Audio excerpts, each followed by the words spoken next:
ਸੱਤ ਦੁਸ਼ਮਣ ਉਦੋਂ ਸ਼ਾਂਤੀ ਦਾ ਕਿੱਥੇ ਜਾਪ ਹੁੰਦਾ। ਉਸ ਵੇਲੇ ਕੋਈ ਜੰਮਦਾ ਸ਼ੇਰ ਨਲੂਆ, ਉਸ ਵੇਲੇ ਕੋਈ ਪੈਦਾ ਪ੍ਰਤਾਪ ਹੁੰਦਾ। ਕੌਮਾਂ ਵਾਸਤੇ ਮਰਨ ਦਾ ਪਾਕ ਜਜ਼ਬਾ ਪੈਦਾ ਦਿਲਾਂ ਵਿੱਚ ਆਪਣੇ ਆਪ ਹੁੰਦਾ। ਜ਼ੁਲਮ ਕਰਨਾ ਹੁੰਦਾ ਹੈ ਪਾਪ, ਜੇਕਰ ਜ਼ੁਲਮ ਚੱਲਣਾ ਵੀ ਮਹਾ ਪਾਪ ਹੁੰਦਾ।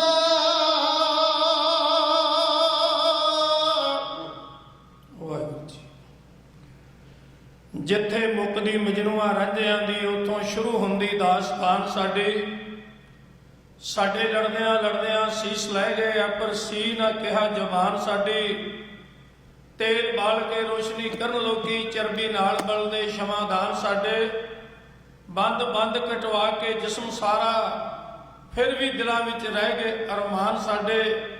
ਜਾ ਕੇ ਪੁੱਛੋ ਇਤਿਹਾਸ ਦਿਆਂ ਪੰਨਿਆਂ ਤੋਂ, ਲੈਂਦੀ ਰਹੀ ਹੈ ਕਿਸ ਤਰ੍ਹਾਂ ਖਲ ਸਾਡੀ। ਲੋਕੀ ਉਂਗਲਾਂ ਮੂੰਹ ਵਿੱਚ ਪਾ ਲੈਂਦੇ, ਚਲਦੀ ਮਹਿਫਲਾਂ ਵਿੱਚ ਜਦੋਂ ਗੱਲ ਸਾਡੀ।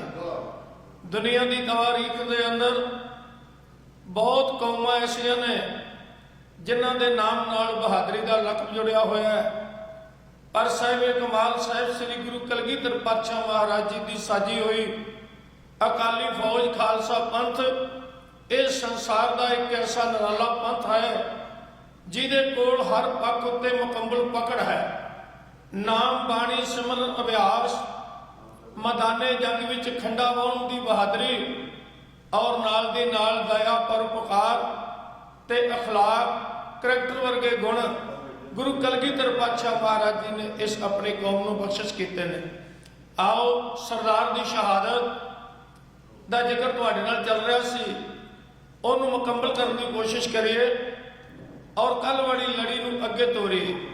ਗੁਰੂ ਗ੍ਰੰਥ ਸਾਹਿਬ ਮਹਾਰਾਜ ਜੀ ਦੀ ਅਪਾਰ ਕਿਰਪਾ ਸਦਕਾ ਚੈਨਲ ਪੰਜਾਬੀ ਦੇ ਮਾਧਿਅਮ ਰਾਹੀਂ ਤੁਸੀਂ ਹਰ ਰੋਜ਼ ਹੀ ਗੁਰਬਾਣੀ ਕਥਾ ਵਿਚਾਰ ਗੁਰੂ ਦਾ ਇਤਿਹਾਸ ਸਰਵਣ ਕਰਦੇ ਹੋ, ਔਰ ਅੱਜ ਵੀ ਤੁਸੀਂ ਸਾਡੇ ਨਾਲ ਜੁੜੇ ਹੋਏ ਹੋ। ਕਿਰਪਾ ਕਰੋ, ਫਤਿਹ ਬੁਲਾਓ। ਸਰਬੱਤ ਮਾਈ ਭਾਈ ਆਖੋ ਜੀ, ਵਾਹਿਗੁਰੂ ਜੀ ਕਾ ਖਾਲਸਾ, ਵਾਹਿਗੁਰੂ ਜੀ ਕੀ ਫਤਿਹ। ਦੁਨੀਆ ਦੀ ਤਵਾਰੀਖ ਦੇ ਅੰਦਰ ਸਰਦਾਰ ਹਰੀ ਸਿੰਘ ਨਲੂਆ ਇੱਕ ਐਸਾ ਨਾਮ ਹੈ ਜਿਹਦਾ ਨਾਮ ਸੁਣ ਕੇ ਹੀ ਰੋਮ ਰੋਮ ਵਿੱਚ ਬਹਾਦਰੀ ਦੀ, ਅਣਖ ਦੀ, ਗੈਰਤ ਦੀ ਝਰਨਾਟ ਛਿੜ ਜਾਂਦੀ ਹੈ। 1849 ਵਿੱਚ ਪੰਜਾਬ ਗੁਲਾਮ ਹੁੰਦਾ। 1882 ਵਿੱਚ ਬਰਤਾਨੀਆ ਦੀ ਸਭ ਤੋਂ ਵੱਡੀ ਅਖਬਾਰ ਵਿੱਚ ਆਰਟੀਕਲ ਛਪਦਾ ਹੈ ਕਿ ਸਿੱਖ ਕੌਮ ਨੇ ਦੁਨੀਆ ਦਾ ਸਭ ਤੋਂ ਮਹਾਨ ਜਰਨੈਲ ਪੈਦਾ ਕੀਤਾ, ਜਿਸ ਨੇ ਆਪਣੀਆਂ ਬਾਹਾਂ ਦੇ ਜ਼ੋਰ ਨਾਲ, ਆਪਣੀ ਬਹਾਦਰੀ ਨਾਲ ਉਹਨਾਂ ਲੋਕਾਂ ਦਾ ਰਾਹ ਰੋਕ ਕੇ ਵਿਖਾ ਦਿੱਤਾ ਜਿਨ੍ਹਾਂ ਨੂੰ ਹਿੰਦੁਸਤਾਨ ਦੇ ਵਿੱਚ ਕੋਈ ਡੱਕਣ ਦੀ ਹਿੰਮਤ ਨਹੀਂ ਸੀ ਰੱਖਦਾ। ਕੱਲ ਅਸੀਂ ਆਪ ਜੀ ਨਾਲ ਸਾਂਝਾ ਕੀਤੀ ਹੈ ਗੱਲ ਕਿ ਜਮਰੌਦ ਦੇ ਕਿਲੇ ਉੱਤੇ ਹਮਲਾ ਹੋ ਗਿਆ। ਹਮਲਾ ਕਰਨ ਵਾਲੇ ਸਨ ਅਫਗਾਨੀ ਲੋਕ ਔਰ 50,000 ਦੇ ਕਰੀਬ ਲੜਨ ਮਰਨ ਵਾਲੀ ਫੌਜ ਜਿਹਦੀ ਕਮਾਂਡ ਮਿਰਜ਼ਾ ਸ਼ਮੀ ਖਾਂ ਕਰ ਰਿਹਾ ਸੀ। 27 ਅਪ੍ਰੈਲ 1837 ਈਸਵੀ ਦਾ ਸੂਰਜ ਚੜ੍ਹਦਾ ਹੈ ਔਰ ਸਰਦਾਰ ਮਾਨ ਸਿੰਘ ਕਿਲੇ ਦੇ ਅੰਦਰ ਕਿਲੇ ਦੀ ਰਖਵਾਲੀ ਵਾਸਤੇ ਕਿਲੇਦਾਰ ਵਜੋਂ ਡਿਊਟੀ ਨਿਭਾ ਰਿਹਾ ਹੈ। ਮਿਰਜ਼ਾ ਸ਼ਮੀ ਖਾਨ ਨੂੰ ਲਲਕਾਰਦਾ ਹੈ। ਉਹ ਮਿਰਜ਼ਾ ਸ਼ਮੀ ਖਾਨ ਦੀ ਲਲਕਾਰ ਦਾ ਜਵਾਬ ਮਰਦਾਂ ਦੀ ਬੋਲੀ ਵਿੱਚ ਦਿੰਦਾ ਹੈ। ਫਿਰ ਕੀ ਸੀ, ਦੋਨਾਂ ਪਾਸਿਆਂ ਤੋਂ ਅੱਗ ਵਰਦੀ ਹੈ।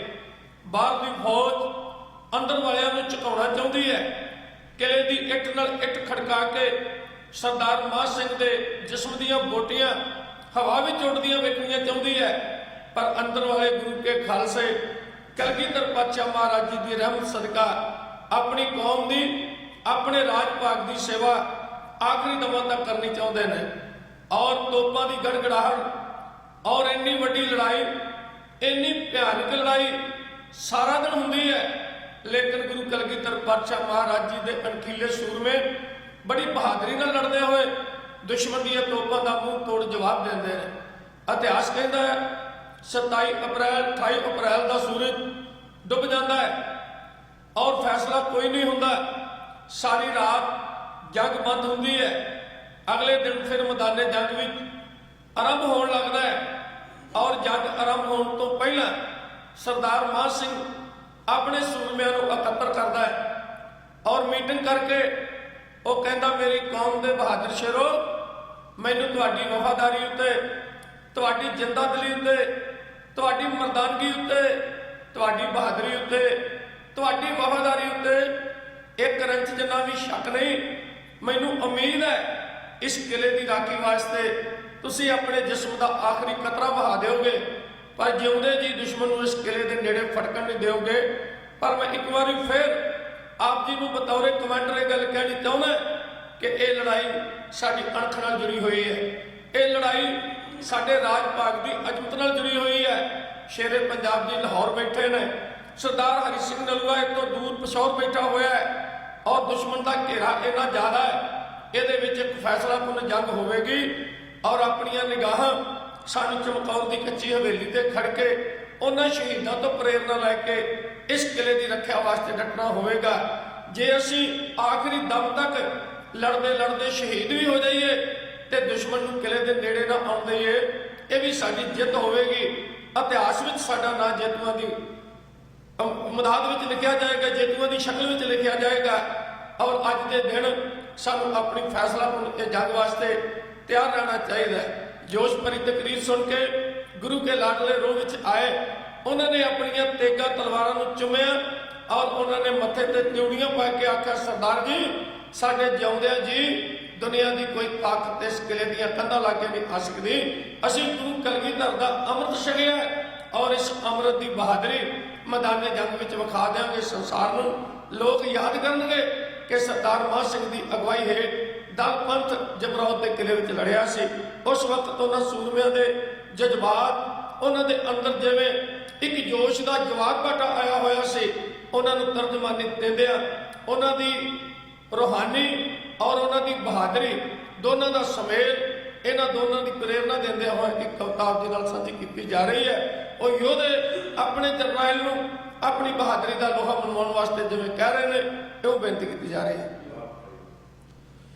गल सुन के जथेदार तो संग उच्ची कहन पुकार, सानू लगे प्यारी जिंदन, सानू लगे प्यारी जिंदन, साडा मौत नाल प्यार, सानू देश तो मरना दस गए। गल सुन के जथेदार तो संग उच्ची कहन पुकार, सानू लगे प्यारी जिंदन, सानू लगे प्यारी जिंदन, साडा मौत नाल प्यार, सानू देश तो मरना दस गए। सानू दे तो मरना दस गए, साडे सहब अजीत जुझार, असीं होश माली जदों तो, असां संभाली जदों तो, असां साबी जग दी कार, असीं कलगीधर दे सूर में, असीं कलगीधर दे सूर में सच्चे दे पहरेदार, असीं कलगीधर दे सूर में सच्चे देश दे पहरेदार, लाड़ी मौत भी आउणी जाणदे, लाड़ी मौत भी आउणी जाणदे, असीं सिर देने सरदार, ਸਿੰਘਾਂ मत्थे चढ़ियां लालियां, ਸਿੰਘਾਂ ਮੱਥੇ ਚੜੀਆਂ ਲਾਲੀਆਂ, ਜਿਵੇਂ ਅਦਬ ਬਣੇ ਯਾਰ, ਉਹਨਾਂ ਸਾਵੀਆਂ ਸਰਦਾਰ ਦੇ, ਉਹਨਾਂ ਸਾਵੇਂ ਸਰਦਾਰ ਦੇ ਉਹ ਦਿੱਤੇ ਬਚਨ ਉਚਾਰ, ਉਹਨਾਂ ਸਾਵੇਂ ਸਰਦਾਰ ਦੇ ਉਹ ਦਿੱਤੇ ਬਚਨ ਉਚਾਰ, ਜਿਹੜੀ ਕੌਮ ਮਰਨਾ ਜਾਣਦੀ, ਜਿਹੜੀ ਕੌਮ ਹੈ ਮਰਨਾ ਜਾਣਦੀ, ਕਿਉਂ ਰਣ ਵਿੱਚ ਖਾਵੇ ਹਾਰ, ਹੁੰਦੇ ਮੋਮਨ ਆਸ਼ਿਕ ਹੂਰ ਦੇ, ਹੁੰਦੇ ਮੋਮਨ ਆਸ਼ਿਕ ਹੂਰ ਦੇ, ਸਾਡਾ ਤੇਗ ਦੇ ਨਾਲ ਪਿਆਰ, ਅਸੀਂ ਦੇਸ਼ ਤੋਂ ਜਦਵਾਨੀ, ਅਸਾਂ ਦੇਸ਼ ਤੋਂ ਜਿੰਦਵਾਨੀ ਤੇ ਸਿਰ ਤੋਂ ਲਾਉਣਾ ਭਾਰ, ਅਸਾਂ ਦੇਸ਼ ਤੋਂ ਜਿੰਦਵਾਨੀ ਤੇ ਸਿਰ ਤੋਂ ਲਾਉਣਾ ਭਾਰ, ਅਸੀਂ ਮੌਤ ਨੂੰ ਡੱਕਾ ਪਾ ਦਈਏ, ਅਸੀਂ ਮੌਤ ਨੂੰ ਡੱਕਾ ਪਾ ਦੇ ਜਾਈਏ, ਰਣ ਵਿੱਚ ਨਾ ਬਲਤਾਰ, ਨਹੀਂ ਕੁੜਤੀ ਖੰਡੇ ਧਾਰ ਤੋਂ, ਲਈ ਕੁੜਦੀ ਕੰਡੇ ਤਾਰ ਤੋਂ, ਸਾਨੂੰ ਜਿਉਂਦਾ ਮਿਲੇ ਨਾ ਹਾਰ,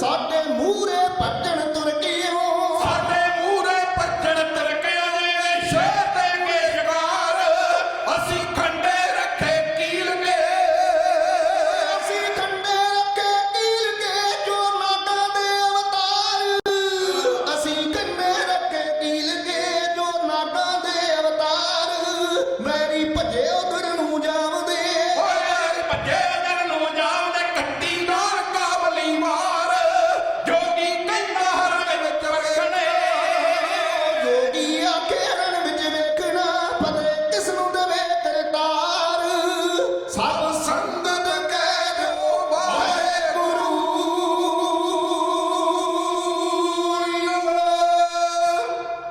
ਜਮਰੌਦ ਦੇ ਮੈਦਾਨ ਦੀ ਜੰਗ ਖਾਲਸਾ ਜੀ ਦੂਸਰੇ ਦਿਨ ਵਿੱਚ ਪ੍ਰਵੇਸ਼ ਕਰ ਗਏ।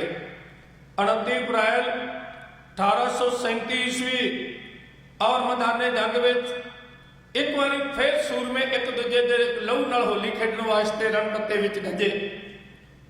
ਅੱਜ ਦਾ ਦਿਨ ਮਿਰਜ਼ਾ ਸ਼ਮੀ ਖਾਨ ਵਾਸਤੇ ਕਰੋ ਜਾਂ ਮਰੋ ਵਾਲਾ ਦਿਨ ਸੀ, ਕਿਉਂਕਿ ਉਹਦੇ ਕੋਲ ਇੱਕ ਬਹੁਤ ਵੱਡੀ ਗਿਣਤੀ ਵਿੱਚ ਫੌਜ ਸੀ ਔਰ ਬਹੁਤ ਹੀ ਭਿਆਨਕ ਤਬਾਹੀ ਮਚਾਉਣ ਵਾਲੀਆਂ ਤੋਪਾਂ ਔਰ ਮੰਨੇ ਹੋਏ ਤੋਪਚੀ ਤੇ ਸਭ ਤੋਂ ਵੱਡਾ ਇਸਲਾਮੀ ਜੋਸ਼ ਜਹਾਦ ਦਾ ਨਾਰਾ। ਔਰ ਇੱਕ ਤਰ੍ਹਾਂ ਨਾਲ ਅੱਜ ਗੱਲ ਸਿਰੇ ਲਾਉਣੀ ਚਾਹੁੰਦਾ ਸੀ। ਸਾਰਾ ਦਿਨ ਤੋਪਾਂ ਦੇ ਗੋਲਿਆਂ ਦੇ ਵਿੱਚ ਇੱਕ ਵਾਰੀ ਫਿਰ ਧਰਤੀ ਕੰਬਦੀ ਰਹੀ, ਅਸਮਾਨ ਖੜਕਦਾ ਰਿਹਾ। ਲੋਕ ਮੂੰਹ ਵਿੱਚ ਉਂਗਲਾਂ ਪਾ ਕੇ ਸੋਚਦੇ ਰਹੇ ਕਿ ਇਸ ਧਰਤੀ ਦੀ ਭਿਆਨਕ ਜੰਗ ਦਾ ਅਖੀਰ ਕੀ ਨਿਕਲੇਗਾ। ਪਰ ਸਦਕੇ ਜਾਈਏ ਗੁਰੂ ਕੇ ਲਾਲਾਂ ਦੇ, ਇੱਕ ਵਾਰੀ ਉਹਨਾਂ ਨੇ ਫਿਰ ਉਸ ਚਟਾਨ ਵਾਂਗੂ ਡਟ ਕੇ ਜਿਹੜੀ ਕਿਸੇ ਦੇ ਹਲਾਇਆ ਹਿਲਦੀ ਨਹੀਂ, ਸਬੂਤ ਦੇ ਦਿੱਤਾ ਕਿ ਅੰਦਰ ਕੋਈ ਦੁਨੀਆ ਦੀ ਕਮਜ਼ੋਰ ਕੌਮ ਨਹੀਂ, ਬਲਕਿ ਗੁਰੂ ਕਲਗੀਧਰ ਪਾਤਸ਼ਾਹ ਮਹਾਰਾਜ ਦਾ ਖਾਲਸਾ ਡਟਿਆ ਹੋਇਆ। ਖਾਲਸਾ ਜੀ ਇਹ ਨਹੀਂ, ਉਹ ਸਾਡੀ ਕੌਮ ਦੇ ਯੋਧੇ ਨੇ, ਅਸੀਂ ਤਾਂ ਤਾਰੀਫ ਕਰ ਰਹੇ ਹਾਂ। ਤੱਥ ਇਹ ਕਹਿੰਦੇ ਨੇ ਅੰਦਰ ਕੇਵਲ 1000 ਆਦਮੀ ਹੈ, ਜਿਹਦੇ ਵਿੱਚੋਂ 200 ਘੋੜਸਵਾਰ ਔਰ 800 ਪੈਦਲ ਨੇ ਤੇ ਕੇਵਲ 12-14 ਤੋਪਾਂ ਨੇ। ਤੇ ਜਰਾ ਬਾਹਰ ਦਾ ਨਕਸ਼ਾ ਵੇਖੋ, 40,000 ਦੇ ਕਰੀਬ ਫੌਜ ਹੈ, 40 ਵੱਡੀਆਂ ਤੋਪਾਂ ਨੇ ਜਿਨ੍ਹਾਂ ਵਿੱਚ ਮਣ ਦੇ ਗੋਲੇ ਪੈਂਦੇ ਨੇ। ਜੇ ਇੰਨੇ ਵੱਡੀ ਗਿਣਤੀ ਦੇ ਮੁਲਖਈਏ ਦੇ ਸਾਹਮਣੇ ਕੇਵਲ 1000 ਫੌਜੀ ਜਰਨੈਲ ਉਹ ਡਟ ਜਾਂਦਾ ਹੈ ਤੇ ਦੁਸ਼ਮਣ ਨੂੰ ਨੇੜੇ ਨਹੀਂ ਆਉਣ ਦਿੰਦਾ, ਤਾਂ ਫਿਰ ਇਹ ਕੀਤੀ ਹੋਈ ਤਾਰੀਫ ਬਿਲਕੁਲ ਹਕੀਕਤ ਦੇ ਨੇੜੇ ਹੈ। ਔਰ ਇੱਥੋਂ ਪਤਾ ਲੱਗਦਾ ਹੈ ਖਾਲਸੇ ਦੇ ਅੰਦਰ ਜੂਝ ਕੇ ਲੜ ਮਰਨ ਦਾ ਚਾਅ ਕਿਸ ਤਰ੍ਹਾਂ ਗੁਰੂ ਗੋਬਿੰਦ ਸਿੰਘ ਮਹਾਰਾਜ ਜੀ ਨੇ ਭਰ ਦਿੱਤਾ ਸੀ। ਰਾਤ ਦਾ ਸਮਾਂ ਆ ਰਿਹਾ ਸੀ ਔਰ ਇੱਕ 22 ਤੇ ਰੇਂਜ ਸੈੱਟ ਕਰਕੇ ਦੁਸ਼ਮਣ ਨੇ ਉੱਥੇ ਗੋਲਿਆਂ ਦੀ ਬਰਸਾਤ ਪਾ ਦਿੱਤੀ ਔਰ ਕੁਦਰਤੀ ਬਾਤ ਸੀ ਉਹਨਾਂ ਭਿਆਨਕ ਤੋਪਾਂ ਨੇ ਉਸ ਕਿਲੇ ਦੀ ਬਾਈ ਨੂੰ ਪਖੇੜ ਦਿੱਤਾ ਔਰ ਉਧਰੋਂ ਹਨੇਰਾ ਹੋ ਗਿਆ। ਅਜੇ ਵੀ ਦੋਵੇਂ ਧਿਰਾਂ ਆਪੋ ਆਪਣੀ ਗੱਲ ਤੇ ਡਟੀਆਂ ਹੋਈਆਂ ਨੇ, ਪਰ ਹਨੇਰੇ ਨੇ ਵਿਸ਼ਰਾਮ ਚਿੰਨ੍ਹ ਲਾ ਦਿੱਤਾ। ਮੁਹੰਮਦ ਅਫਜ਼ਲ ਖਾਨ ਮਿਰਜ਼ਾ ਸ਼ਮੀ ਖਾਨ ਨੂੰ ਕਹਿੰਦਾ ਕਿ ਹੁਣ ਕੀ ਵੇਖਣਾ, ਕਿਲੇ ਦੀ ਬਾਈ ਟੁੱਟ ਗਈ ਹੈ ਔਰ ਆਪਣੇ ਸੂਰਮਿਆਂ ਨੂੰ ਹੁਕਮ ਦਈਏ ਉਹ ਕਿਲੇ ਦੇ ਅੰਦਰ ਦਾਖਲ ਹੋਣ ਤੇ ਜਿਹੜੇ ਗੁਰੂ ਕੇ ਸਿੰਘ ਨੇ ਉਹਨਾਂ ਦੇ ਤਲਵਾਰਾਂ ਨਾਲ ਟੋਟੇ ਕਰਕੇ ਕਿਲੇ ਦੇ ਉੱਤੇ ਹੈਦਰੀ ਝੰਡਾ ਚਲਾ ਰਹੇ। ਮਿਰਜ਼ਾ ਸ਼ਮੀ ਖਾਨ ਨੇ ਆਖਿਆ, ਮਿੱਤਰਾ, ਸ਼ੇਰ ਦੀ ਖੁੱਡ ਦੇ ਵਿੱਚ ਜਾ ਕੇ ਹੱਥ ਪਾਉਣਾ ਜਾਂ ਸ਼ੇਰ ਨੂੰ ਲਲਕਾਰਨਾ ਖਤਰੇ ਤੋਂ ਖਾਲੀ ਨਹੀਂ ਹੁੰਦਾ। ਰਾਤ ਦੇ ਹਨੇਰੇ ਵਿੱਚ ਕਿਲੇ ਦੇ ਅੰਦਰ ਜਾਣਾ ਆਪਣੀ ਮੌਤ ਨੂੰ ਆਵਾਜ਼ ਮਾਰਨ ਦੇ ਬਰਾਬਰ ਹੈ। ਇਹ ਕੋਈ ਆਮ ਕੌਮ ਨਹੀਂ, ਸਿਰ ਤਲੀ ਤੇ ਰੱਖ ਕੇ ਲੜਨ ਵਾਲੀ ਕੌਮ ਹੈ। ਸਿੰਘ ਦੇ ਸ਼ਹੀਦ ਹੋਏ ਨੂੰ 8 ਦਿਨ ਹੋਣ ਤੇ ਕੋਈ ਉਹਦੇ ਸਿਰ ਦੇ ਕੋਲ ਖਲੋ ਕੇ ਵੰਗਾਰੇ ਤੇ ਸ਼ਹੀਦ ਹੋਇਆ ਸਿੰਘ ਫਿਰ ਲੜਨ ਲਈ ਤਿਆਰ ਹੋ ਜਾਂਦਾ ਹੈ। ਇਸ ਕਰਕੇ ਮੌਤ ਨੂੰ ਆਵਾਜ਼ ਮਾਰਨ ਦੇ ਬਰਾਬਰ ਹੈ ਕਿਲੇ ਦੇ ਅੰਦਰ ਵੜਨਾ। ਇੱਥੋਂ ਪਤਾ ਲੱਗਦਾ ਖਾਲਸਾ ਜੀ ਤੁਹਾਡੇ ਵੱਡ ਵਡੇਰਿਆਂ ਦੀ ਬਹਾਦਰੀ ਦਾ ਸਿੱਕਾ ਦੁਸ਼ਮਣ ਦੇ ਦਿਲ ਉੱਤੇ ਕਿਸ ਤਰ੍ਹਾਂ ਜੰਮਿਆ ਹੋਇਆ ਸੀ। ਕਿਲੇ ਦੀ ਬਾਈ ਟੁੱਟ ਗਈ ਹੈ ਤੇ ਇਹ ਵੀ ਪਤਾ ਵੀ ਗਿਣਤੀ ਥੋੜੀ ਹੈ, ਪਰ ਦੁਸ਼ਮਣ ਦਾ ਹੌਸਲਾ ਨਹੀਂ ਪਿਆ ਉਹ ਜਾ ਕੇ ਉਹਨਾਂ ਨੂੰ ਵੰਗਾਰ ਸਕੇ। ਹਨੇਰਾ ਹੋ ਗਿਆ, ਜੰਗ ਬੰਦ ਹੋ ਗਈ। ਸਰਦਾਰ ਮਾਨ ਸਿੰਘ ਨੂੰ ਯੋਧਿਆਂ ਨੇ ਪੁੱਛਿਆ ਕਿ ਹੁਣ ਕੀ ਕਰਨਾ ਚਾਹੀਦਾ। ਉਹਨੇ ਆਖਿਆ, ਆਖਰੀ ਲਹੂ ਦਾ ਕਤਰਾ ਖਾਲਸੇ ਦੀ ਅਮਾਨਤ ਹੈ, ਸਿੱਖ ਰਾਜ ਦੀ ਅਮਾਨਤ ਹੈ। 2 ਕੰਮ ਅੱਜ ਕਰਨੇ ਨੇ, ਸੌਣਾ ਨਹੀਂ ਹੈ। ਸਾਰਾ ਦਿਨ ਲੜਦਿਆਂ ਲੰਘ ਗਿਆ, ਸਰੀਰ ਦੀਆਂ ਥਕਾਵਟਾਂ, ਪਰ ਸਾਹਮਣੇ ਕੌਮੀ ਨਿਸ਼ਾਨਾ ਹੈ। ਉਹਨੇ ਆਖਿਆ ਇੱਕ ਤਾਂ ਰਾਤ ਇਹ ਕੰਧ ਬਣਾਉਣੀ ਹੈ, ਰੇਤ ਦੀਆਂ ਬੋਰੀਆਂ ਭਰ ਕੇ ਇਹਨੂੰ ਮਜ਼ਬੂਤ ਕਰੋ, ਤੇ ਦੂਜਾ ਸਰਦਾਰ ਹਰੀ ਸਿੰਘ ਨੂੰ ਦੱਸ ਦਿਓ। ਔਰ ਇੱਕ ਚਿੱਠੀ ਲਿਖੀ ਜਿਹੜੀ ਹਰਸ਼ਰਨ ਕੌਰ ਦੇ ਹੱਥ ਫੜਾਈ ਹੈ, ਜਿਹੜੀ ਹਿੰਦੂਆਂ ਦੇ ਘਰਾਣੇ ਨਾਲ ਸੰਬੰਧਿਤ ਸੀ। ਮਿਜਨੀ ਦਾ ਸਰਦਾਰ ਡੋਲਾ ਖੋ ਕੇ ਲੈ ਗਿਆ ਸੀ। ਸਰਦਾਰ ਹਰੀ ਸਿੰਘ ਨੇ ਇਸ ਬੇਟੀ ਨੂੰ ਛਡਾ ਕੇ ਲਿਆਂਦਾ ਸੀ ਤੇ ਦੋਨੋਂ ਜੀ ਅੰਮ੍ਰਿਤਧਾਰੀ ਹੋ ਕੇ ਇਹ ਗੁਰੂ ਕੇ ਪੰਥ ਖਾਲਸੇ ਦੀ ਸੇਵਾ ਵਿੱਚ ਜੁਟੇ ਹੋਏ ਸਨ। ਜਦ ਸਵਾਲ ਪੈਦਾ ਹੋਇਆ ਕਿ ਚਿੱਠੀ ਲੈ ਕੇ ਕੌਣ ਜਾਏਗਾ, ਬਹੁਤ ਸਾਰੇ ਨੌਜਵਾਨਾਂ ਨੇ ਆਪਣੇ ਆਪ ਨੂੰ ਪੇਸ਼ ਕੀਤਾ। ਉੱਥੇ ਹਰਸ਼ਰਨ ਕੌਰ ਉਹਨੇ ਆਖਿਆ, ਮੇਰੇ ਵੀਰੋ ਤੁਸੀਂ ਆਪਣੀ ਜਾਨ ਖਤਰੇ ਵਿੱਚ ਨਾ ਪਾਓ, ਮੈਂ ਇੱਥੋਂ ਦੀ ਰਹਿਣ ਵਾਲੀ ਹਾਂ, ਇਹਨਾਂ ਲੋਕਾਂ ਦੀ ਬੋਲੀ ਜਾਣਦੀ ਹੈ, ਔਰ ਮੈਨੂੰ ਕੋਈ ਰੋਕੇਗਾ ਤੇ ਮੈਂ ਆਪਣੀ ਗੱਲ ਉਸ ਭਾਸ਼ਾ ਵਿੱਚ ਕਰਕੇ ਧੋਖਾ ਦੇ ਕੇ ਲੱਗ ਜਾਵਾਂਗੀ। ਇਸ ਕਰਕੇ ਇਹ ਡਿਊਟੀ ਮੇਰੀ ਲਾਓ। ਕੁਝ ਯੋਧਿਆਂ ਨੇ ਇਹ ਚਿੰਤਾ ਕੀਤੀ, ਤੂੰ ਇੱਕ ਔਰਤ ਹੈ, ਇਸਤਰੀ ਹੈ, ਦੁਸ਼ਮਣ ਦੇ ਹੱਥ ਆ ਗਈ, ਤੇਰੀ ਇੱਜ਼ਤ ਨਾਲ ਖੇਡਣਗੇ। ਉਹਨੇ ਆਖਿਆ, ਖਾਲਸਾ ਜੀ ਕਿਹੜੀਆਂ ਗੱਲਾਂ ਕਰਦੇ ਹੋ? ਮੈਂ ਹੁਣ ਉਹ ਬ੍ਰਾਹਮਣਾਂ ਦੀ ਧੀ ਨਹੀਂ ਰਹੀ ਕਿ ਜਿਹਨੂੰ ਤਲਵਾਰਾਂ ਵਿਖਾ ਕੇ ਤੇ ਲੋਕ ਲੈ ਜਾਣਗੇ। ਹੁਣ ਮੈਂ ਗੁਰੂ ਕਲਗੀਧਰ ਪਾਤਸ਼ਾਹ ਦੀ ਸ਼ੇਰਨੀ ਹੈ, ਮੇਰੇ ਕੋਲ 3 ਫੁੱਟ ਲੰਮੀ ਤਲਵਾਰ ਹੈ, ਜਰਾ ਕਿ ਕੋਈ ਮੇਰੇ ਵੱਲ ਅੱਖ ਕੱਢ ਕੇ ਵੇਖੇਗਾ ਗਾਟਾ ਲਾ ਕੇ ਰੱਖ ਦੇਵਾਂਗੇ। ਤੁਸੀਂ ਮੈਨੂੰ ਚਿੱਠੀ ਦਿਓ ਔਰ ਮੈਂ ਸਰਦਾਰ ਤੱਕ ਤੁਹਾਡੀ ਚਿੱਠੀ ਪਹੁੰਚਾ ਦਿਆਂਗੀ। ਅੱਛਾ ਸ਼ਕਰ ਉੱਠੇ। ਇੰਨਾ ਹੀ ਫਰਕ ਹੁੰਦਾ ਅੰਮ੍ਰਿਤ ਛਕਣ ਤੋਂ ਪਹਿਲਾਂ ਤੇ ਅੰਮ੍ਰਿਤ ਛਕਣ ਤੋਂ ਬਾਅਦ ਦੀ ਤਬਦੀਲੀ ਵਿੱਚ, ਔਰ ਬਹਾਦਰ ਬਣਾ ਦਿੰਦਾ ਕੌਮ ਨੂੰ। ਇਹ ਲੰਮਾ ਬੰਦ ਮੁਕਾ ਕੇ ਸਰਦਾਰ ਦੇ ਦਰਵਾਜ਼ੇ ਤੱਕ ਪਹੁੰਚੇ ਔਰ ਆਪਣੀ ਚਿੱਠੀ ਦੇਣ ਵਿੱਚ ਕਾਮਯਾਬ ਹੋਈ ਹੈ। ਕੌਮ ਦਾ ਸਰਦਾਰ ਉੱਠਿਆ ਔਰ ਬਲਦੀ ਹੋਈ ਮਿਸਾਲ ਦੀ ਲਾਈਟ ਵਿੱਚ ਉਹਦੇ ਚਿਹਰੇ ਦੀਆਂ ਲਾਲੀਆਂ ਭਖ ਰਹੀਆਂ ਨੇ। ਚਿੱਠੀ ਉੱਤੇ ਕੀ ਲਿਖਿਆ ਹੋਇਆ ਸੀ? ਮੇਰੇ ਵੱਡੇ ਵੀਰ, ਔਰ ਮੈਂ ਤੁਹਾਨੂੰ ਆਪਣੇ ਪਿਤਾ ਸਮਾਨ ਸਮਝਦਾ। ਮੈਂ ਨਹੀਂ ਸੀ ਚਾਹੁੰਦਾ ਕਿ ਤੁਹਾਨੂੰ ਤਕਲੀਫ ਦੇਵਾਂ, ਪਰ ਮੇਰੀ ਇਹ ਮਜਬੂਰੀ ਸੀ। ਮੈਂ ਤੁਹਾਨੂੰ ਹਾਲਾਤ ਲਿਖ ਦੇਵਾਂ। ਕਿਲੇ ਦੀ ਇੱਕ ਬਾਈ ਟੁੱਟ ਚੁੱਕੀ ਹੈ, ਅਸੀਂ ਦੁਸ਼ਮਣ ਨੂੰ ਨੇੜੇ ਨਹੀਂ ਆਉਣ ਦਿੰਦਾ। ਹੋ ਸਕਦਾ ਕੱਲ ਨੂੰ ਸਾਡੇ ਵਿੱਚੋਂ ਕੋਈ ਵੀ ਜਿਉਂਦਾ ਬਾਕੀ ਨਾ ਬਚੇ। ਇਸ ਕਰਕੇ ਮੈਂ ਆਪਣੀ ਗੱਲ ਤੁਹਾਨੂੰ ਪਹੁੰਚਾ ਦਿੱਤੀ ਹੈ ਕਿ ਆਹ ਹਾਲਾਤ ਨੇ ਜਮਰੌਦ ਦੇ, ਅੱਗੇ ਤੁਹਾਡੀ ਮਰਜ਼ੀ, ਤੁਸੀਂ ਐਕਸ਼ਨ ਕੀ ਲੈਣਾ। ਤੁਹਾਡਾ ਛੋਟਾ ਵੀਰ ਸਰਦਾਰ ਮਾਹ ਸਿੰਘ। ਇਹ ਚਿੱਠੀ ਦੇ ਥੱਲੇ ਲਿਖਿਆ ਹੋਇਆ ਸੀ। ਚਿੱਠੀ ਪੜ੍ਹਦਿਆਂ ਜਿਵੇਂ ਸਰਦਾਰ ਨੇ ਵੱਟ ਖਾਧਾ, ਉਹ ਸਾਰਾ ਸਿਨ ਇਹਨਾਂ ਸ਼ਬਦਾਂ ਵਿੱਚ ਉਹ ਬਣ ਕੀਤਾ ਜਾ ਰਿਹਾ ਹੈ। ਆ ਕੇ ਦੁਸ਼ਮਣ ਦਲਾਂ ਨੇ ਪਾਵੇ ਨੇ ਘੇਰੇ, ਮੰਗੀ ਬੈਠੇ ਮੋਰ ਕੇ ਉਹ ਚਾਰ ਚਫੇਰੇ। ਅੱਲਾ ਜਿੱਤਾ ਜਿੱਤਦੇ ਉਹ ਲਾਉਂਦੇ ਨਾਰਾ, ਲੈ ਸਾਰ ਜਮਰੋਦ ਦੀ ਸਿੰਘਾ ਸਰਦਾਰਾ। ਆ ਕੇ ਦੁਸ਼ਮਣ ਦਲਾਂ ਨੇ ਪਾਵੇ ਨੇ ਘੇਰੇ, ਮੰਗੀ ਬੈਠੇ ਮੋਰ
ਭੁੱਲਦਾ ਨਹੀਂ ਰਹਿਣਾ।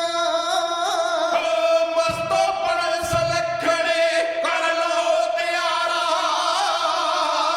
ਲੈ ਸਾਰਜ ਮਰੋਦ ਦੀ ਸਿੰਘਾਸਣ ਦਾਰਾ।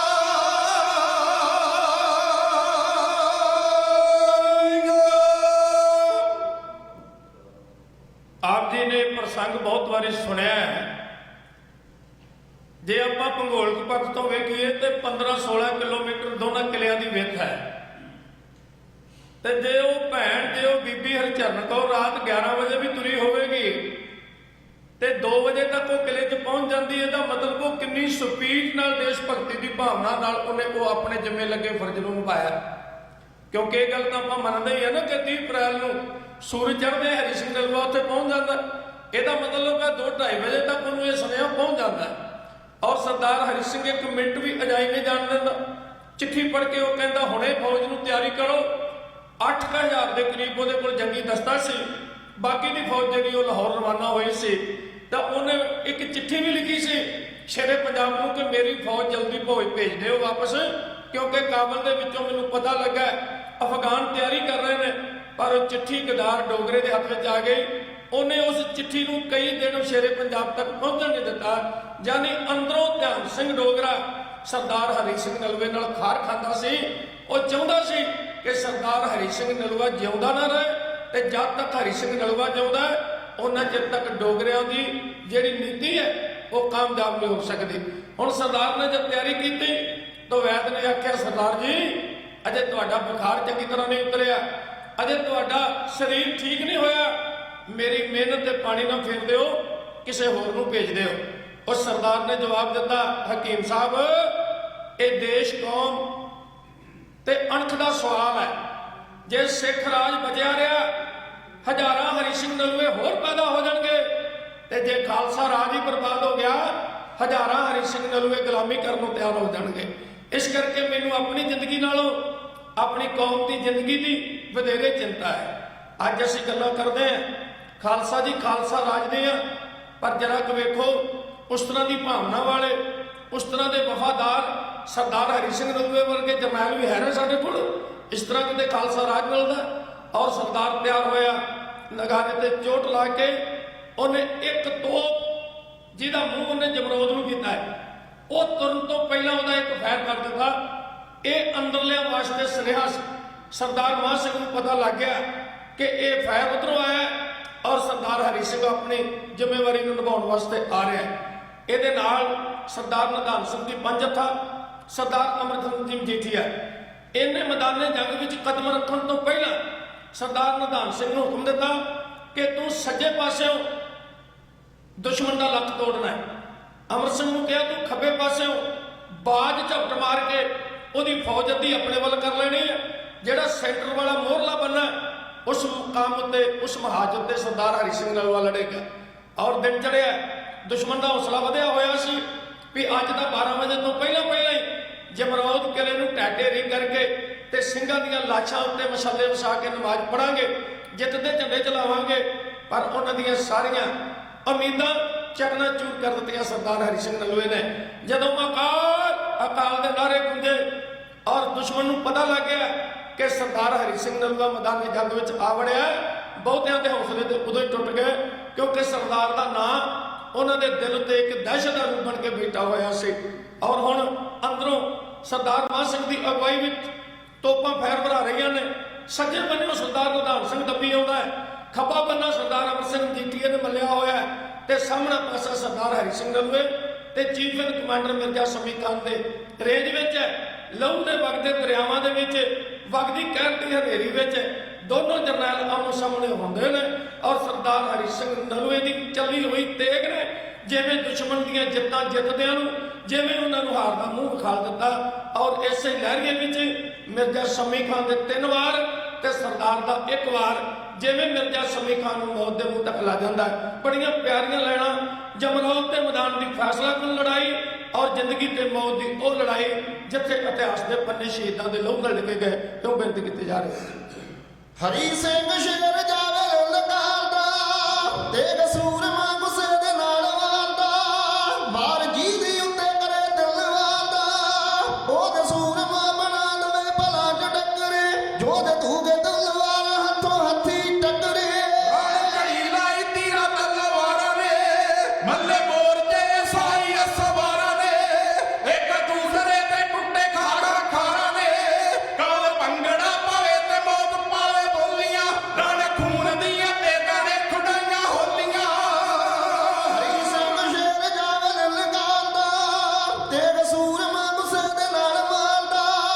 ਵਾਰ ਜੀ ਦੀ ਉੱਤੇ ਕਰੇ ਦਿਲ ਵਾਲਦਾ ਉਹਦੇ ਸੂਰਮਾ ਬਣਾ ਦਵੇ ਭਲਾ ਚ ਟੱਕਰੇ ਜੋਦੇ ਧੂਗੇ ਤਲਵਾਰ ਹੱਥੋਂ ਹੱਥੀ ਟੱਕਰੇ ਰੋੜ ਕੜੀ ਲਾਈ ਤੀਰਾਂ ਤਲਵਾਰਾਂ ਨੇ ਬੱਲੇ ਮੋਰਚੇ ਸਾਈ ਸਵਾਰਾਂ ਨੇ ਇੱਕ ਦੂਸਰੇ ਤੇ ਕੁੱਟੇ ਖਾ ਖਾਰਾਂ ਨੇ ਕਾਲ ਭੰਗੜਾ ਪਾਵੇ ਤੇ ਮੌਤ ਪਾਵੇ ਬੋਲੀਆਂ ਰਣ ਖੂਨ ਦੀਆਂ ਤੇਗਾਂ ਨੇ ਖੁਡਾਈਆਂ ਹੋਲੀਆਂ ਸੰਤਾਂ ਤੋਂ ਬਗੈਰ ਭੱਜੇ ਫਿਰਦੇ ਵੇਖ ਵੱਡੇ ਵੱਡਿਆਂ ਦੇ ਦਿਲ ਘੇਰਦੇ ਸਿਰ ਧਰਾਂ ਤੋਂ ਤਬੂਜਿਆਂ ਦੇ ਵਾਂਗੂ ਘੇਰਦੇ ਸਿੰਘ ਖਾਨ ਚ ਟਿਕਾਏ ਜੋ ਲੋੜੀ ਦੇ ਬੱਕਰੇ ਜੋਦੇ ਧੂਗੇ ਤਲਵਾਰ ਹੱਥੋਂ ਹੱਥੀ ਟੱਕਰੇ ਸੋਰ ਜੰਗੀਆਂ ਬਚਾਇਆ ਵਿੱਚ ਜੰਗ ਦੇ ਸੋਰ ਜੰਗੀਆਂ ਬਚਾਇਆ ਵਿੱਚ ਜੰਗ ਦੇ ਖੂਨ ਵਗੇ ਪਰ ਨਾਏ ਰੰਗ ਦੇ ਜਨ ਕੀਮਤੀ ਗਵਾ ਕੇ ਪਹਾੜੇ ਪੰਗ ਦੇ ਬਹੁਤ ਵਾਰ ਕੇ ਅਨੇਕ ਤੋੜਦੇ ਨੇ ਡੋਲੀਆਂ ਰਣ ਖੂਨ ਦੀਆਂ ਤੇਗਾਂ ਨੇ ਖੁਡਾਈਆਂ ਹੋਲੀਆਂ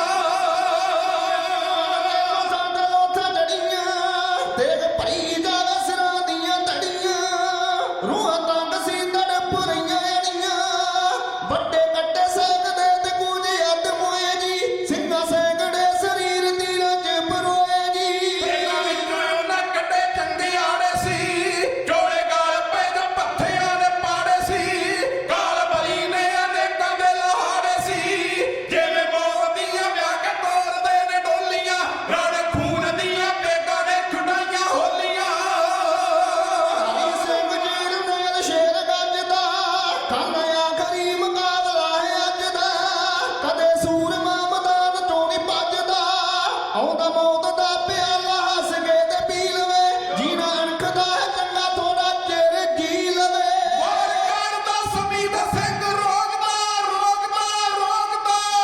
ਵਾਰ ਕਰਦਾ ਸਮੀਦ ਸਿੰਘ ਰੋਕਦਾ ਦੂਜੀ ਵਾਰ ਫੇਰ ਸਮੀ ਖਾਨ ਠੋਕਦਾ ਤੀਜੀ ਵਾਰ ਫੇਰ ਵਾਰ ਸਿੰਘ ਰੋਕਦਾ ਚੌਥੀ ਵਾਰ ਤਲਵਾਰ ਫੇਰ ਸ਼ੇਰਾਂ ਤੋਲੀਆਂ ਰਣ ਖੂਨ ਦੀਆਂ ਤੇਗਾਂ ਨੇ ਖੁਡਾਈਆਂ ਹੋਲੀਆਂ ਨਵਾਰ ਸ਼ੇਰ ਲਲਕਾਰਿਆ ਲੋਕ ਤੇ ਨਵਾਰ ਸ਼ੇਰ ਲਲਕਾਰਿਆ ਮੇਰਾ ਵਾਰ ਰੋਕੀ ਮਿੱਤਰਾ ਪਿਆਰਿਆ ਹੋ ਕੇ ਪੱਪਾ ਬਾਰ ਮਾਰੀ ਤਲਵਾਰਿਆ ਟੁੱਟ ਕਰ ਤੇ ਸਰੀਰ ਦੇ ਸੰਜੋ ਨੂੰ ਕੱਟ ਕੇ ਸੰਮੀ ਖਾਨ ਕਾਲ ਲੈ ਜੁਗਾ ਜੜਾ ਤੋਂ ਪੱਟ ਕੇ ਮੇਰੇ ਵੱਲ ਜੜਾ ਤੇ ਸੁਲੱਖਣੇ ਕੂੜੇ ਪਾਲਣਾ ਜੜਾ ਨੇ ਪਾ ਕੇ ਰੱਖਣੇ ਪੂਰੇ ਬੱਚਿਆਂ ਤੇ ਅੱਖਦੇ ਨੇ ਸਖਣੇ ਨਸੇ ਮਸਤਾ ਸੀ ਜਿਨ੍ਹਾਂ ਦੀਆਂ ਨੀਤਾਂ ਪੋਲੀਆਂ ਰਣ ਖੂਨ ਦੀਆਂ ਤੇਗਾਂ ਨੇ ਖੁਡਾਈਆਂ ਹੋਲੀਆਂ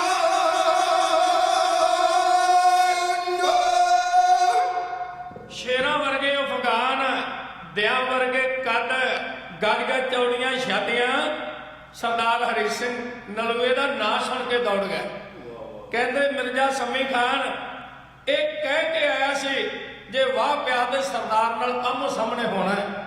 3 ਵਾਰ ਕੀਤੇ ਸਰਦਾਰ ਨੇ ਬਹਾਦਰੀ ਨਾਲ ਰੋਕੇ ਤੇ ਫਿਰ ਪਿੱਛੇ ਨੂੰ ਭੱਜਣ ਲੱਗਾ ਸਰਦਾਰ ਹਰੀ ਸਿੰਘ ਨੇ ਆਖਿਆ ਉਹ ਜਿਹੜਾ ਜੰਮਦਾ ਹੈ, ਉਹ ਮਰਦਾ ਵੀ ਜ਼ਰੂਰ ਹੈ ਤੇ ਬੁਜ਼ਦਲਾਂ ਦੀ ਮੌਤ ਵੀ ਕੋਈ ਮੌਤ ਹੁੰਦੀ ਹੈ। ਇੱਕ ਵਾਰ ਸ਼ੇਰ ਦਾ ਵੀ ਲੈਂਦਾ ਜਾ ਮਰਦੇ ਦੇ ਦਿਲ ਨਾਲ ਸਰਦਾਰ ਦੇ ਸਾਹਮਣੇ ਆ ਗਿਆ। ਸਰਦਾਰ ਦਾ ਚਿਹਰਾ ਬੜਾ ਰੋਂਦਾ ਵਾਲਾ ਸੀ। 47-48 ਸਾਲ ਦੀ ਉਮਰ ਸੀ ਉਦੋਂ ਔਰ ਸਰਦਾਰ ਦੀ ਦਹਿਸ਼ਤ ਇੰਨੀ ਸੀ ਦੁਸ਼ਮਣ ਦੇ ਪੈਰ ਕੰਬਣ ਲੱਗ ਪੈਂਦੇ ਸੀ।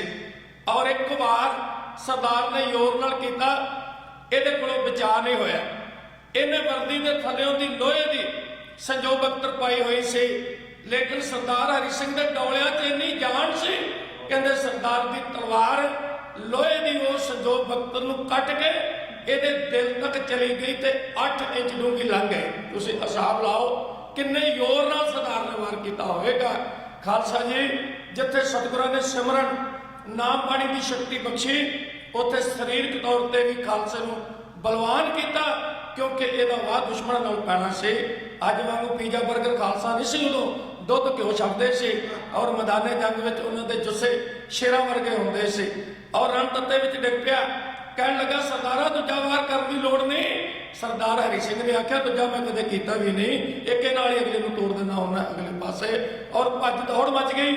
ਮਿਰਜ਼ਾ ਸਮੀ ਖਾਨ ਦੇ ਡਿੱਗਣ ਨਾਲ ਮੁਹੰਮਦ ਅਫਜ਼ਲ ਖਾਨ ਰਹਿ ਗਿਆ ਔਰ ਚੰਗੇ ਜਰਨੈਲਾਂ ਦੇ ਡਿੱਗਣ ਨਾਲ ਅਫਗਾਨੀ ਪਿੱਛੇ ਨੂੰ ਦੌੜੇ। ਸਰਦਾਰ ਹਰੀ ਸਿੰਘ ਦਾ ਇਰਾਦਾ ਸੀ ਪਿੱਛਾ ਨਾ ਕੀਤਾ ਜਾਏ, ਪਰ ਸਰਦਾਰ ਨਿਧਾਨ ਸਿੰਘ ਉਹਨਾਂ ਦੇ ਪਿੱਛੇ ਚਲਾ ਗਿਆ ਔਰ ਇੱਕ ਐਸੇ ਸਥਾਨ ਤੇ ਜਿੱਥੇ ਸਰਦਾਰ ਨੂੰ ਮਗਰ ਜਾਣਾ ਪਿਆ, ਉੱਥੇ ਇੱਕ ਵਾਰੀ ਫਿਰ ਜੰਗ ਸ਼ੁਰੂ ਹੋ ਗਈ ਸੀ। ਔਰ ਛੇਤੀ ਨਾਲ ਮੈਂ ਗੱਲ ਮੁਕਾਵਾਂ, ਚਟਾਨ ਦੇ ਉਹਲੇ ਲੁਕੇ ਹੋਏ ਦੋ ਧੋਖੇਬਾਜ਼ ਪਠਾਨਾਂ ਨੇ ਸਰਦਾਰ ਹਰੀ ਸਿੰਘ ਦਾ ਨਿਸ਼ਾਨਾ ਬਣਾ ਕੇ ਸਰਦਾਰ ਨੂੰ ਗੋਲੀਆਂ ਮਾਰੀਆਂ। ਨਿਸ਼ਾਨੇ ਤੇ ਲੱਗੀਆਂ। ਅਜੈਬ ਸਿੰਘ ਕੁੰਮੇਦਾਨ ਨੇ ਉਹਨਾਂ ਨੂੰ ਉਸੇ ਵੇਲੇ ਟੋਟੇ ਕਰ ਦਿੱਤਾ, ਪਰ ਅੱਜ ਕੌਮ ਦਾ ਉਹ ਬੁਰਜ ਢਹਿ ਪਿਆ। ਉਹ ਕੌਮ ਦਾ ਸਤਾਰਾ ਜਿਹਦੇ ਨਾਲ ਸਿੱਖ ਰਾਜ ਰੋਸ਼ਨ ਸੀ, ਉਹ ਲਹੂ ਲਹਾਨ ਹੋ ਗਿਆ। ਹੌਸਲਾ ਨਹੀਂ ਹਾਰਿਆ, ਫਿਰ ਵੀ ਘੋੜੇ ਦੀ ਗਰਦਨ ਦਾ ਆਸਰਾ ਲੈ ਕੇ ਆਪਣੇ ਆਪ ਨੂੰ ਜਿੰਦਾ ਦਿਲ ਰੱਖਿਆ ਤਾਂ ਕਿ ਦੁਸ਼ਮਣ ਨੂੰ ਪਤਾ ਨਾ ਲੱਗ ਸਕੇ ਕਿ ਸਰਦਾਰ ਹਰੀ ਸਿੰਘ ਨਲੂਆ ਇੰਨਾ ਗੰਭੀਰ ਜ਼ਖਮੀ ਹੋ ਗਿਆ। ਆਓ ਉਸ ਵਕਤ ਜੋ ਸਰਦਾਰ ਦੇ ਜਜ਼ਬਾਤ ਨੇ ਗੋਲੀਆਂ ਲੱਗਣ ਤੋਂ ਬਾਅਦ ਮੈਦਾਨੇ ਜੰਗ ਵਿੱਚ ਉਹਨਾਂ ਨੂੰ ਇਸ ਕਵਿਤਾ ਰਾਹੀਂ ਕਿਉਂ ਬਿਆਨ ਕੀਤਾ ਜਾ ਰਿਹਾ। ਘੋੜਾ ਨਲੂਏ ਸ਼ੇਰ ਦਾ ਰਿਆ ਪਰਾਟੇ ਮਾਰ, ਘੋੜਾ ਨਲੂਏ ਸ਼ੇਰ ਦਾ ਰਿਆ ਪਰਾਟੇ ਮਾਰ। ਉੱਪਰ ਬੈਠਾ ਫੱਬਦਾ ਸੀ ਨਲੂਆ ਸਰਦਾਰ, ਉੱਪਰ ਬੈਠਾ ਫੱਬਦਾ ਸੀ ਨਲੂਆ ਸਰਦਾਰ। ਘੋੜਾ ਨਲੂਏ ਸ਼ੇਰ ਦਾ ਰਿਆ ਪਰਾਟੇ ਮਾਰ, ਘੋੜਾ ਨਲੂਏ ਸ਼ੇਰ ਦਾ ਰਿਆ ਪਰਾਟੇ ਮਾਰ। ਉੱਪਰ ਬੈਠਾ ਫੱਬਦਾ ਸੀ ਨਲੂਆ ਸਰਦਾਰ, ਉੱਪਰ ਬੈਠਾ ਫੱਬਦਾ ਸੀ ਨਲੂਆ ਸਰਦਾਰ। ਸੱਜਦੀ ਸੱਜਦੀ ਸੱਜਦੀ ਹਾਂ, ਹੱਥ ਉਸ ਦੇ ਸੱਜਦੀ ਫੌਲਾਦੀ ਤਲਵਾਰ, ਹੱਥ ਉਸ ਦੇ ਸੱਜਦੀ ਫੌਲਾਦੀ ਤਲਵਾਰ। ਇੱਕੇ ਵਾਰੀ ਹੋ ਜਾਵੇ ਦਸਾਂ ਦਸਾਂ ਚੋਂ ਪਾਰ, ਇੱਕੇ ਵਾਰੀ ਹੋ ਜਾਵੇ ਦਸਾਂ ਦਸਾਂ ਚੋਂ ਪਾਰ। ਨਲੂਆ ਤੱਕ ਕੇ ਕੰਬਦੇ ਵੱਡੇ ਸ਼ਾਹ ਸਵਾਰ, ਨਲੂਆ ਤੱਕ ਕੇ ਕੰਬਦੇ ਵੱਡੇ ਸ਼ਾਹ ਸਵਾਰ। ਚੋਪੜ ਡਲਕਾ ਮਾਰਦਾ ਮਾਰਦਾ ਮਾਰਦਾ ਹੋ, ਚੋਪੜ ਡਲਕਾ ਮਾਰਦਾ ਭਾਵੇਂ ਸਖਤ ਬਿਮਾਰ, ਚੋਪੜ ਡਲਕਾ ਮਾਰਦਾ ਭਾਵੇਂ ਸਖਤ ਬਿਮਾਰ।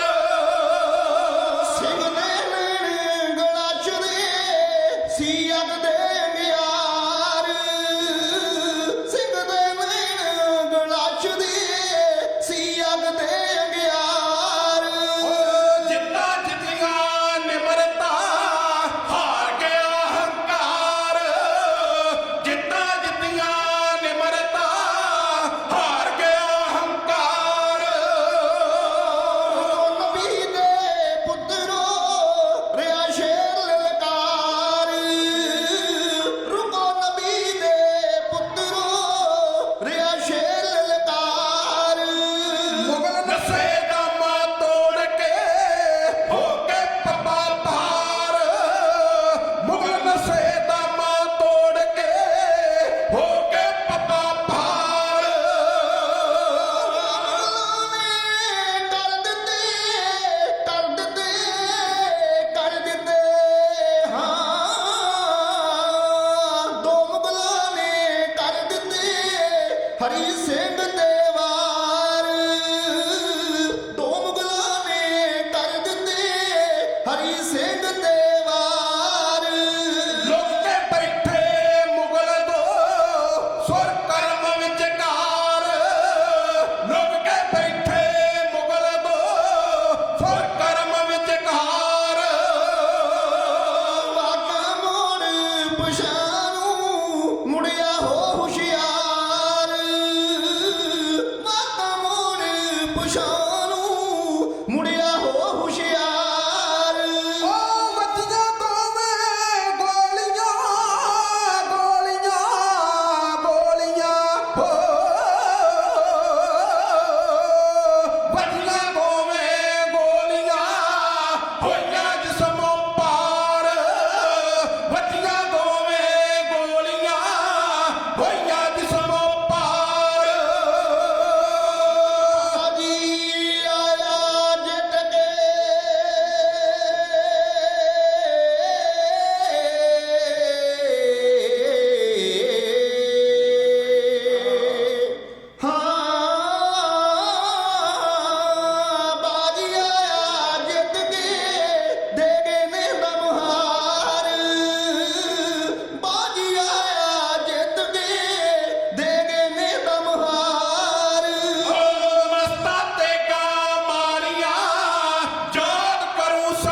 ਕਵੀ ਕਾਦਰ ਯਾਰ ਲਿਖਦਾ ਹੈ, ਉਹ ਕਹਿੰਦਾ ਨੂਨ ਨਿਕਲ ਜਲ ਘੋੜਿਆ ਕਿਲੇ ਵੱਲੇ, ਅਸੀਂ ਪਾਵਣਾ ਨਹੀਂ ਦੂਜੀ ਵਾਰ ਫੇਰਾ, ਗੋਲੀ ਲੱਗੀ ਆ ਕਹਿਰ ਕਲੂਰ ਵਾਲੀ, ਫੱਟੜ ਹੋ ਗਿਆ ਸ਼ਾਹ ਸਵਾਰ ਤੇਰਾ, ਮੇਰੇ ਬੰਤਿਆ ਸ਼ੈਲ ਸ਼ਬੀਲਿਆ ਓਏ, ਤੂੰ ਸਾ ਵਿੱਚ ਮੈਦਾਨਾਂ ਦਾ ਯਾਰ ਮੇਰਾ, ਕਾਦਰ ਯਾਰ ਜੇ ਲੈ ਜੇ ਅੱਜ ਕਿਲੇ ਵੱਲੇ ਤੇ ਤੇਰਾ ਕਦੇ ਨਾ ਭੁੱਲ ਸਾ ਪਿਆਰ ਸ਼ੇਰਾ। ਇਹਨੇ ਇਹ ਜੰਗ ਅੱਖੀ ਵੇਖੀ ਹੈ ਤੇ ਸ਼ੇਰੇ ਪੰਜਾਬ ਨੇ ਕਾਦਰ ਯਾਰ ਨੂੰ ਕਿਹਾ ਸੀ ਵੀ ਤੂੰ ਕਵੀ ਹੈ ਤੇ ਸਰਦਾਰ ਦੀ ਵਾਰ ਲਿਖ। ਉਹਨੇ ਵਾਰ ਲਿਖ ਕੇ ਸਰਦਾਰ ਦੇ ਸਾਹਮਣੇ ਰੱਖੀ। ਸ਼ੇਰੇ ਪੰਜਾਬ ਨੇ ਉਹਨੂੰ 25 ਕਿੱਲੇ ਜ਼ਮੀਨ, 1 ਮਰਬਾ ਤੇ 1 ਖੂਹ ਲਵਾ ਕੇ ਦਿੱਤਾ ਸੀ ਕਿ ਤੂੰ ਸਰਦਾਰ ਹਰੀ ਸਿੰਘ ਨਲੂਏ ਦੀ ਵਾਰ ਲਿਖੀ। ਹੁਣ ਸਰਦਾਰ ਕਿਲੇ ਵਿੱਚ ਆਇਆ ਔਰ ਘੋੜੇ ਤੋਂ ਉਤਰਿਆ, ਆਸਰਾ ਦੇ ਕੇ ਪਲੰਘ ਤੇ ਲੰਮੇ ਪਾ ਦਿੱਤਾ ਗਿਆ ਤੇ ਇੱਕ ਵਾਰੀ ਖੁਸ਼ੀ ਅਦਾਸੀ ਵਿੱਚ ਬਦਲ ਗਈ। ਸਰਦਾਰ ਮਾਨ ਸਿੰਘ ਨੇ ਚਿੰਤਾ ਪ੍ਰਗਟ ਕੀਤੀ। ਸਰਦਾਰ ਹਰੀ ਸਿੰਘ ਨੇ ਆਖਿਆ ਚਿੰਤਾ ਦੀ ਕੋਈ ਗੱਲ ਨਹੀਂ, ਮੈਂ ਪੰਥ ਵਾਸਤੇ ਜੰਮਿਆ ਸਾਂ ਤੇ ਪੰਥ ਵਾਸਤੇ ਸ਼ਹੀਦ ਹੋ ਰਿਹਾ। ਮੈਨੂੰ ਇਸ ਗੱਲ ਦੀ ਖੁਸ਼ੀ ਹੈ ਕਿ ਲਾਹੌਰ ਦਰਬਾਰ ਦੀਆਂ ਕੰਧਾਂ ਦਰੇ ਖੈਬਰ ਨਾਲ ਜਾ ਲੱਗੀਆਂ ਨੇ ਤੇ ਮੇਰੇ ਲਹੂ ਡੁੱਲਣ ਤੋਂ ਬਾਅਦ ਤੁਸੀਂ ਵੱਧ ਕੇ ਤੇਗਾ ਮਾਰ ਕੇ ਦੀਆਂ ਹੱਦਾਂ ਕਾਬਲ ਤੱਕ ਲੈ ਜਾਇਓ। ਜਦੋਂ ਤੱਕ ਸ਼ੇਰੇ ਪੰਜਾਬ ਨਹੀਂ ਆਉਂਦੇ ਮੇਰੀ ਮੌਤ ਦੀ ਖਬਰ ਨਾ ਘੱਲਿਓ ਤੇ ਜਦੋਂ ਮੇਰਾ ਸੰਸਕਾਰ ਕਰਿਓ ਉਦੋਂ ਚਿਖਾ ਦੇ ਉੱਤੇ ਮੇਰਾ ਮੂੰਹ ਕਾਬਲ ਵੱਲ ਨੂੰ ਰੱਖਿਓ। ਸਰਦਾਰ ਮਾਨ ਸਿੰਘ ਨੇ ਆਖਿਆ ਉਹਦਾ ਕਾਰਨ, ਕਹਿੰਦੇ ਮੇਰਾ ਕਾਬਲ ਵੱਲ ਕੀਤਾ ਮੂੰਹ ਇਸ ਗੱਲ ਦਾ ਪ੍ਰਤੀਕ ਹੋਵੇਗਾ ਕਿ ਹਰੀ ਸਿੰਘ ਨਲੂਏ ਦੀ ਸ਼ਹਾਦਤ ਨਾਲ ਇਹ ਮੰਜ਼ਿਲ ਮੁੱਕੀ ਨਹੀਂ, ਸਾਡਾ ਨਿਸ਼ਾਨਾ ਕਾਬਲ ਦਾ ਹੈ। ਪਰ ਇਹ ਸੁਪਨੇ ਪੂਰੇ ਨਾ ਹੋਏ ਕਿਉਂਕਿ ਸਰਦਾਰ ਦੀ ਸ਼ਹਾਦਤ ਤੋਂ ਬਾਅਦ ਅਸੀਂ ਕੋਈ ਵੀ ਵੱਡੀ ਜੰਗ ਨਾ ਜਿੱਤ ਸਕੇ ਔਰ ਉਹ ਸ਼ਹਾਦਤ ਦਾ ਜਾਮ ਪੀ ਗਿਆ। ਮੇਰਾ ਚਿਖਾ ਸਿੰਘਾਸਣ ਆਖਰੀ ਵਿੱਚ ਕਿਲੇ ਬਣਾਉਣਾ, ਮੇਰਾ ਮੂੰਹ ਕਾਬਲ ਵੱਲ ਰੱਖਣਾ, ਉਹ ਜਦ ਲਾਂਬੂ ਲਾਉਣਾ, ਮੇਰੇ ਹੱਥੀ ਖੰਡਾ ਪਰਖਿਆ ਮੇਰੇ ਨਾਲ ਸਵਾਉਣਾ, ਨਹੀਂ ਵੈਰੀ ਤੋਂ ਸਿੱਖਿਆ ਮੈਂ ਮੁੱਖ ਪਵਾਉਣਾ। ਇਸ ਤਰ੍ਹਾਂ 30 ਅਪ੍ਰੈਲ 1837 ਈਸਵੀ ਨੂੰ ਸਰਦਾਰ ਹਰੀ ਸਿੰਘ ਨਲੂਆ ਸ਼ਹਾਦਤ ਦਾ ਜਾਮ ਪੀ ਕੇ ਦੁਨੀਆ ਦੇ ਇਤਿਹਾਸ ਉੱਤੇ ਨਾ ਮਿਟਣ ਵਾਲੀ ਆਪਣੀ ਯਾਦ ਛੱਡ ਗਿਆ। ਜਦ ਤੱਕ ਇਤਿਹਾਸ ਰਹੇਗਾ, ਜਦ ਤੱਕ ਕਾਇਨਾਤ ਰਹੇਗੀ, ਉਸ ਸਰਦਾਰ ਨੂੰ ਯਾਦ ਕਰਕੇ ਸਿੱਖ ਕੌਮ ਮਾਣ ਨਾਲ ਕਹਿ ਸਕੇਗੀ ਕਿ ਅਸੀਂ ਦਰੇ ਖੈਬਰ ਤੱਕ ਸਿੱਖ ਰਾਜ ਦੇ ਝੰਡੇ ਚਲਾਉਣ ਵਾਲਿਆਂ ਦੇ ਵਾਰਸ ਹਾਂ। ਗੁਰੂ ਮਹਾਰਾਜ ਜੀ ਕਿਰਪਾ ਕਰਨ, ਸਾਡੇ ਸੁਪਨਿਆਂ ਨੂੰ ਹਕੀਕਤ ਦੇਣ ਔਰ ਸਾਡੇ ਸੁਪਨੇ ਪੂਰੇ ਹੋਣ। ਅੱਜ ਸਾਥ ਦੇ ਰਹੇ ਸਨ ਵੀਰ ਭੁਪਿੰਦਰ ਸਿੰਘ ਜੀ ਦਰਗਾਹਪੁਰ, ਵੀਰ ਕੁਲਵੰਤ ਸਿੰਘ ਜੀ ਕੋਮਲ, ਵੀਰ ਸੁਖਵਿੰਦਰ ਸਿੰਘ ਜੀ ਸੇਖਵਾਂ, ਤੁਹਾਡਾ ਆਪਣਾ ਭਾਈ ਦੁਰਗਾ ਸਿੰਘ ਭਾਗੋਵਾਲੀਆ। ਵਾਹਿਗੁਰੂ ਜੀ ਕਾ ਖਾਲਸਾ, ਵਾਹਿਗੁਰੂ ਜੀ ਕੀ